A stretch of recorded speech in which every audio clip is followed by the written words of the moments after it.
Students, آج life and living 2 کا 27واں lecture ہے ہمارا، اور ہماری بات چیت چل رہی تھی کہ پاکستان کے دیگر ممالک کے ساتھ جو ریلیشن شپ ہے پاکستان کی، اس کے حوالے سے جب ہم نے بات کی تھی ایران اور افغانستان کے ساتھ جو پاکستان کے تعلقات ہیں، اور آج ہم نے بات کرنی ہے پاکستان اور سعودی عربیہ کے جو ریلیشن شپ ہے ان کے حوالے سے بات کرنی ہے۔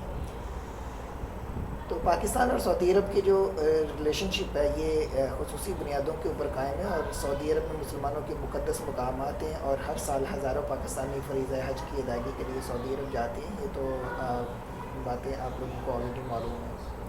قیام پاکستان سے پہلے سعودی عرب نے تحریک پاکستان کی حمایت کی تھی، اور قیام پاکستان کے بعد سعودی عرب نے پاکستان کو تسلیم کیا تھا۔ 1951 میں پہلا معاہدہ پاکستان اور سعودی عرب کے درمیان ہوا تھا۔ ایم سی کیو سے آپ کو نوٹ کیجیے گا، پہلا معاہدہ پاکستان اور سعودی عرب کے درمیان 1951 میں ہوا، اور دونوں کے دوستانہ تعلقات جو تھے وہ مزید مضبوط ہو گئے۔ سعودی عرب پاکستان کو سیمنٹ دیگر فیکٹریاں لگانے کے لیے 1 ارب روپے کی امداد جو ہے وہ پاکستان نے فراہم کی۔ دفاعی میدان میں سعودی عرب کے ساتھ پاکستان نے تعاون کیا، اور سعودی عرب کی فوج کو جدید خطوط پر منظم کرنے کے لیے خدمات سر انجام دی۔ شاہ فیصل نے اسلام آباد میں فیصل مسجد اور انٹرنیشنل اسلامک یونیورسٹی کی تعمیر کے لیے خطیر رقم دی تھی۔ پھر اسی طرح سے 1965 اور 71 کی جو پاکستان اور انڈیا کی جنگیں ہوئی ہیں، ان میں سعودی عرب نے پاکستان کے موقف کی حمایت کی تھی اور مالی مدد بھی کی تھی۔ مسئلہ کشمیر کے اوپر سعودی عربیہ جو ہے وہ پاکستان کا جو ہے وہ ساتھ دیتا ہے۔ دوسری اسلامی کانفرنس 1974 جو منعقد ہوئی تھی، اس میں شاہ فیصل نے پاکستان کی جو ہے وہ ہیلپ کی تھی۔ پھر افغانستان اور سعودی عرب کے معاملے کے اوپر جو ہے وہ افغانستان کے مسئلے میں بھی سعودی عرب نے پاکستان کے موقف کی تائید کی۔ 1991 کے مشرقی وسطی کے انتشار میں پاکستان نے نہ صرف سعودی عرب کے موقف کی تائید کی بلکہ مدد بھی کی تھی۔ اسی طرح سے 1998 میں پاک سعودی اکنامک کمیشن ریاض میں قائم کیا گیا۔ آپ کا ایم سی کیو ہے 1998 میں پاک سعودی اکنامک کمیشن جو ریاض میں قائم کیا گیا تھا۔ پاکستان نے 155 منصوبوں پر کام کرنا شروع کیا اور ان کی تکمیل کے لیے معاشی مدد کی تھی۔ 1999 میں پاکستان کے چیف ایگزیکٹو جنرل مشرف نے سعودی عرب کا دورہ کیا، اور 2 طرفہ دوستی کے معاہدوں پر دستخط ہوئے تھے۔ اس طرح 2003 میں پاکستان کے نئے وزیر اعظم نے بھی سعودی عرب کا سرکاری دورہ کیا تھا اور کئی معاہدوں کے اوپر سگنیچر کیے تھے۔ 15 اکتوبر 1965 کو سعودی عرب کے وفد نے اقوام متحدہ کی جنرل اسمبلی میں شرکت کی تھی، اور اس وفد کی قیادت جو ہے عمر سکاف کر رہے تھے۔ ایم سی کیو سے یہ بھی، اور سعودی وفد نے مسئلہ کشمیر پر پاکستانی موقف کی پرزور حمایت کی تھی وہاں پر بھی۔ پھر روحانی وابستگی بھی سعودی عربیہ کے ساتھ جو پاکستانیوں کی ہے۔ پھر خلیجی جنگ جو فروری 1991 میں پاکستان نے کویت پر عراق کے قبضے کی شدید مذمت کی تھی، اور مقامات مقدسہ کی حفاظت کے لیے اپنی فوجیں سعودی عرب روانہ کی تھی۔ مختصر یہ ہے کہ پاکستان اور سعودی عربیہ کے تعلقات جو ہے وہ ہمیشہ مثالی رہے ہیں، اور اس میں روز بروز اضافہ ہوتا رہا ہے۔ اسی طرح پاکستان اور ایران کے جو تعلقات ہیں، پہلے جنگ عظیم کے بعد انگریزوں نے عراق کو اپنی تحویل میں لینے کا فیصلہ کیا، تو برصغیر میں مسلمانوں کی نمائندہ جماعت مسلم لیگ نے اس کی شدید مخالفت کی تھی اور قرارداد پاس کی تھی، جس میں کہا گیا تھا کہ عراق چونکہ جزیرۃ العرب کا ایک حصہ ہے، اس لیے اسے غیر مسلم حکومت کے حوالے نہ کیا جائے۔ اس طرح مذہبی اور تاریخی رشتے بھی ہیں عراق سے۔ دونوں ملکوں کے عوام اسلام کے مضبوط رشتے میں بندھے ہوئے ہیں، اور عراق میں پائی جانے والی زیارت گاہوں کی وجہ سے پاکستان کے عوام عراق سے بہت محبت کرتے ہیں۔ کربلائے مولا وہاں پر ہے، روضہ امام کاظم وہاں پر ہے، مذہبی مقامات ہیں زیارت عراق میں، اور فقہ جعفریہ کے پیروکاروں کے لیے مقامات مقدسہ میں بڑی کشش ہے، اور پاکستان کے ہزاروں زائرین جو وہ ہر سال وہاں ان مقامات کی زیارت کے لیے وہاں جاتے ہیں۔ اسی طرح سے 1950 میں عراق اور پاکستان کے درمیان ایک معاہدہ جو ہے وہ طے پایا تھا، جس کے تحت دونوں ملکوں کے تجارتی تعلقات کا آغاز ہوا تھا۔ 1951 میں دونوں ملکوں کے درمیان ایک جو ہے وہ ثقافتی معاہدہ بھی ہوا تھا، اور پاکستان کی افرادی قوت نے عراق کی تعمیر و ترقی میں نمایاں کردار ادا کیا تھا۔ پھر کچھ دفاعی معاہدے ہوئے تھے فروری 1955 میں ترکی اور عراق اور پاکستان کے درمیان ایک معاہدے پر دستخط ہوئے تھے جسے بغداد پیکٹ یا معاہدہ بغداد کا نام دیا گیا ہے، اسے نوٹ کیجیے گا۔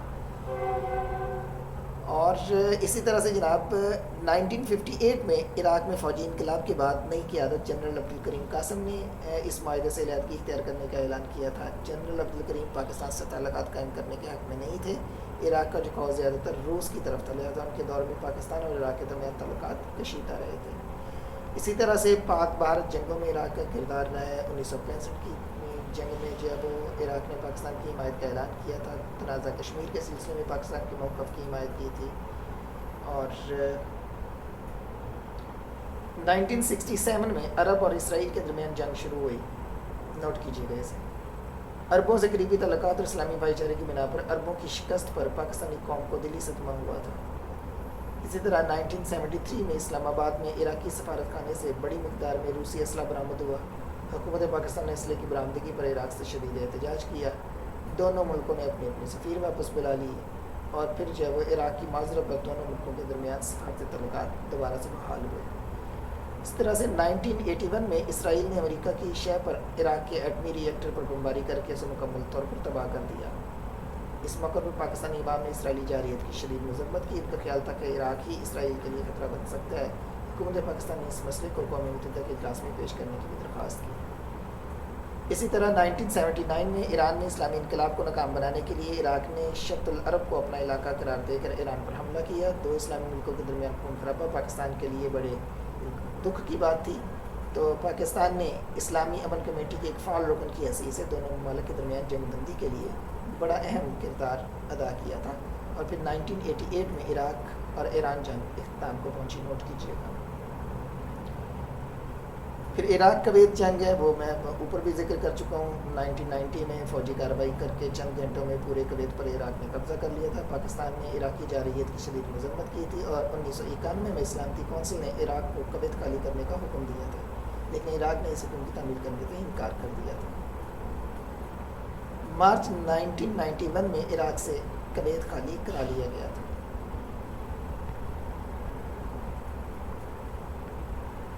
پھر جناب 1991 کے بعد اتحادی فوجیں مستقل طور پر عرب علاقوں میں مقیم تھیں۔ عراق پر اقتصادی پابندیاں لگائی گئی تھیں، صرف اتنا تیل برآمد کرنے کی اجازت ہے جس سے وہ ضروریات پوری کر سکے۔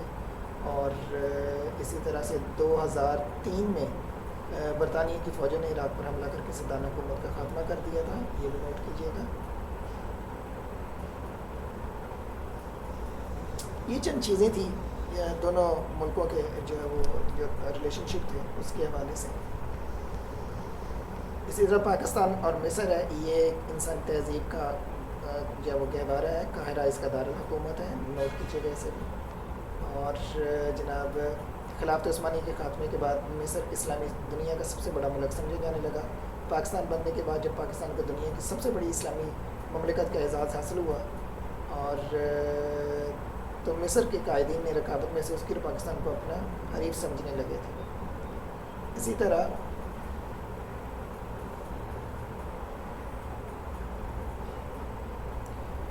مصر کے بھارت سے بھی تعلقات ہیں۔ پاکستان اور مصر کے درمیان صدر موری کا فائدہ اٹھاتے ہوئے پنڈت نہرو نے صدر جمال عبد الناصر کی طرف دوستی کا ہاتھ بڑھایا، اور مغربی بلاک کے معاہدوں کی وجہ سے پاکستان کو شک و شبہ کی نگاہ سے دیکھتے رہے۔ اسی طرح جناب نہر سویس کا مسئلہ تھا۔ مصر اور پاکستان کے تعلقات کو اس وقت زبردست دھچکا لگا جب 1956 میں مصر نے نہر سویس کو قومی ملکیت میں لے لیا۔ رد عمل کے طور پر فرانس، برطانیہ اور اسرائیل نے مصر کے خلاف فوجی کارروائی کی۔ پاکستان نے عوام نے فرانس، برطانیہ اور اسرائیل کی جارحیت کی شدید مذمت کی تھی۔ اسی طرح پاکستان اور انڈیا کے درمیان جو جنگیں ہوئی ہیں اس میں مصر نے سرد موری دکھائی، ٹھیک ہے جی۔ 1959 میں پاکستان کے صدر ایوب نے مصر کا دورہ کیا تھا۔ 1960 میں صدر جمال عبد الناصر نے پاکستان کے دورے کیے تھے اور ان کا پرتپاک جب استقبال کیا گیا تھا، انہوں نے مسئلہ سویس میں مصر کی حمایت کرنے پر پاکستانی عوام کا شکریہ ادا کیا تھا۔ اسی طرح عرب اسرائیل جنگ ہے۔ 1967 کے عرب اسرائیل جنگ میں عربوں کو اسرائیل کے ہاتھوں شکست کا سامنا کرنا پڑا، تو صدر ناصر کی قیادت کو زبردست دھچکا لگا۔ تو 1969 میں اسلامی کانفرنس کے قیام میں نمایاں کردار جو ہے وہ بعد میں انہوں نے ادا کیا تھا۔ یہ چند چیزیں تھیں، تین ملکوں کے جو ریلیشن شپ ہے وہ آپ کے سامنے رکھی ہے۔ آج آج کے لیے اتنا ہی اسٹوڈنٹس. ٹھیک ہے, اس کے بعد نیکسٹ لیکچر میں جو ڈسکس کریں